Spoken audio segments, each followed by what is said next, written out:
Hello everybody and welcome back to Witcombe Park Farm. So we are going to today start off by going to go get the weeds all sprayed off, because we do have some herbicide here, albeit not a right lot, but we can definitely work with it and make a start. So let's put that on like so.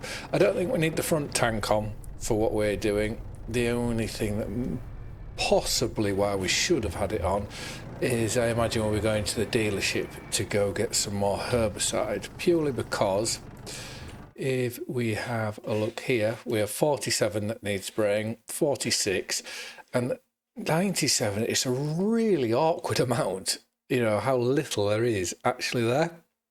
So I don't honestly know which way to start, but can we, just whilst I'm thinking about it, if we went to here, yeah, I'm sure I've tried that before, you can't do it.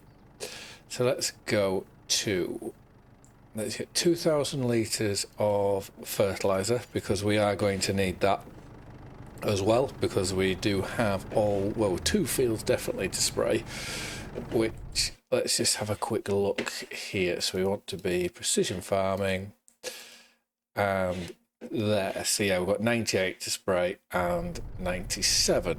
So what I think I'll do is, let's go spray the poplar field first, and then we can make a start on the oats, and then we'll probably run out on there, which then we can go to the dealership, fill up again, and continue. Okay, big mistake. Oh no, that's already got past crop destruction.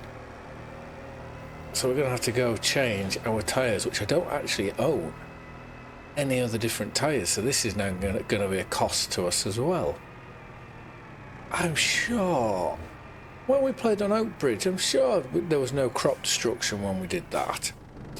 But anyways, it is what it is. There's nothing we can change about it. And to be fair, there is nothing that I would want to change about it. So trailer borg, let's find narrow tyres. Let's customise it. Everything else on there correct yet. So another £1,000 spent, which also means we'll have to put this back on. There we go. And all I can say is let's try that again when we start the engine. Okay, we can't start that again because even that's damaging them. That is very interesting. We have our narrow tyres on and it's not letting us do it. Let's just have a look over here. Don't drive too much into it. That's damaging as well. Interesting. I think I've figured it out. We're going to test now. Yes, there we go. So we're all right now. It was a mod. It was a crop destruction mod, which I put in, I think as soon as it was available. I think I downloaded it all. And I've just forgot about it. And without knowing too much about how it works, it was one of those things where I was going to learn and try find out what the crack was, and I never got round to it. So that was the reason why it was destroying perfectly good crop, which we'll just have to deal with the consequences, although they are fairly small at this moment in time, so that is okay. Yeah, we wouldn't have been able to get on and spray this at all, and I don't know how much damage the weeds will do to poplar, but I would rather not take that risk.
So that is this field sprayed, although there was very, very little actually in it. Which again, if we go to the map and have a look, yeah, it was next to nothing. It's field 47, which is going to be going to be the big one.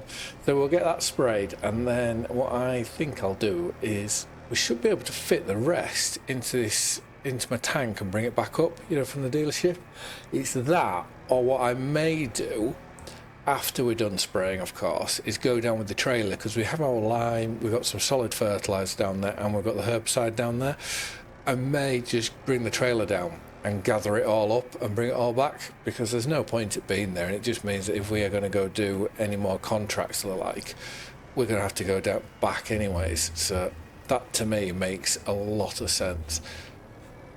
Well, I am just going to very quickly get this one done, and then we can go and gather everything up.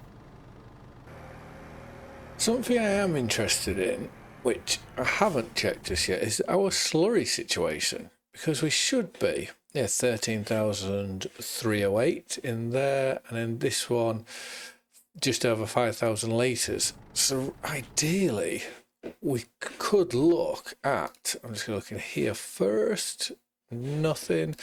We could look at getting a little slurry tanker, where I have put that one in. That would go with our trailer. And what's that? That's 8 meters. That's 8.2. Well, that's just common sense to go with that.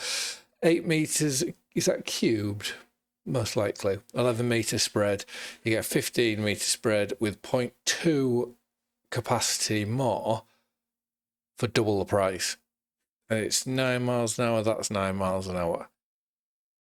So yeah, I think that could be. Is there any? No, you can't really change anything. Just a splash plate at the back. That could be a very, very good idea, just for us to start leading out slurry. Yeah, because I was just thinking about the fertilizer already, and obviously the grass field, we've got a lot of manure, and we've got the manure spreader, so it makes sense for the grass field to maybe look at throwing that, or not the grass, the alfalfa field, to maybe throwing some manure on there, and it does just break it up slightly, that we're not just doing everything to do with the sprayer. I am going to look at the field in front of us, the maize there, that we will do with the sprayer, but I mean, should I put it on now, or do we go? I'm not going to buy that just yet, but it's definitely going to be something that is on the cards. Oh, what do we do with the spray? Do we just get the spraying done, or do we do the manure and slurry this? Too many decisions. I think, because, and this is where obviously only having the one tractor now becomes hard work, because we could put another tractor on a different implement. With that Massey Ferguson that I'm wanting to buy, that is at its 140 horsepower state. That's just over £100,000. So do we save up until we can afford that? I don't know. There's too many questions, too many options to go to go through. I remember when I was doing Survival Challenge, people were on about that you put the file. I think if you put your file into ChatGPT, it can tell you what to do.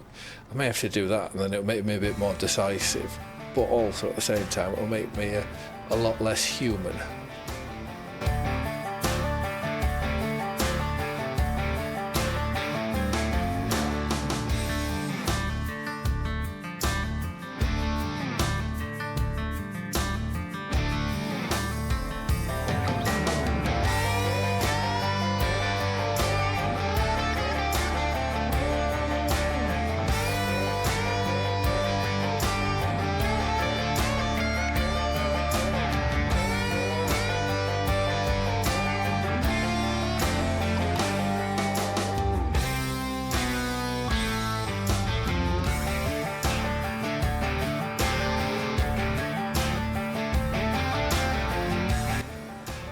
So looking at the mini-map and the usage of fertiliser, the light orange that's there is actually too much fertiliser on the field.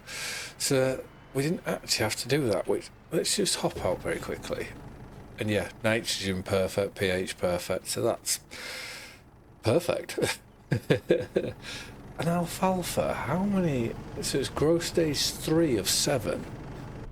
I thought it grew a bit like grass did, but obviously not. So does that mean we'll only get 1 cut a year off it?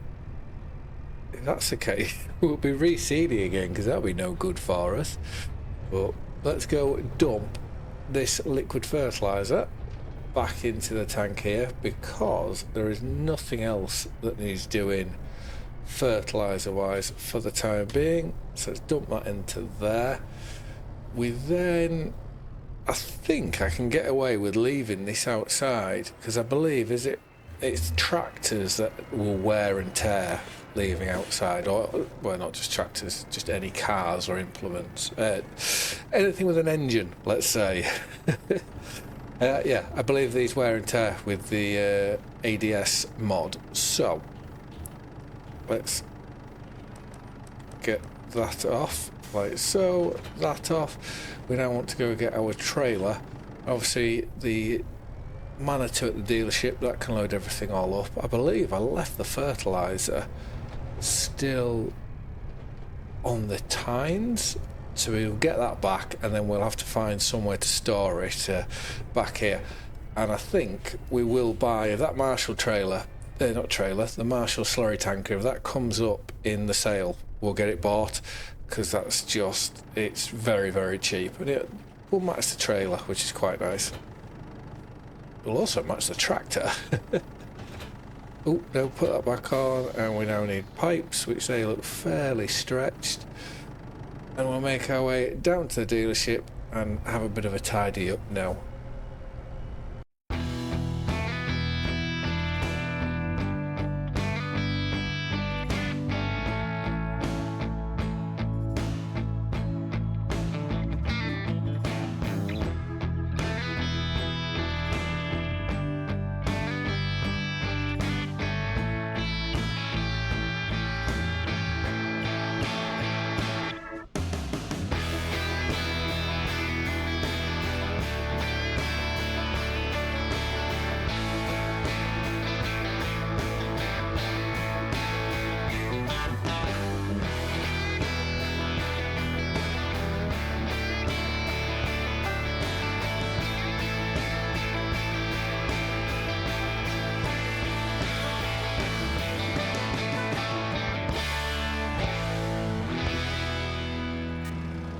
Hang on a minute.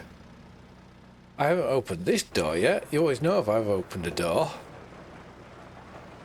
This could be the perfect shed for storing everything that we need. It just looks like it's loads of room to get into here. Why is it taking me so long to notice this shed? So I think from now on, seed, lime, fertiliser can all go into there. Did I just presume it was part of this shed here? I must have done. Anyways, that's a nice little find. And saying that, what I do want to now go have a look at is if we turn that off, let's just have a run over here. Make sure that there's nothing hidden from us here, bar a few smashed windows. No, they're not smashed, they're just mucky. Anything back here? No.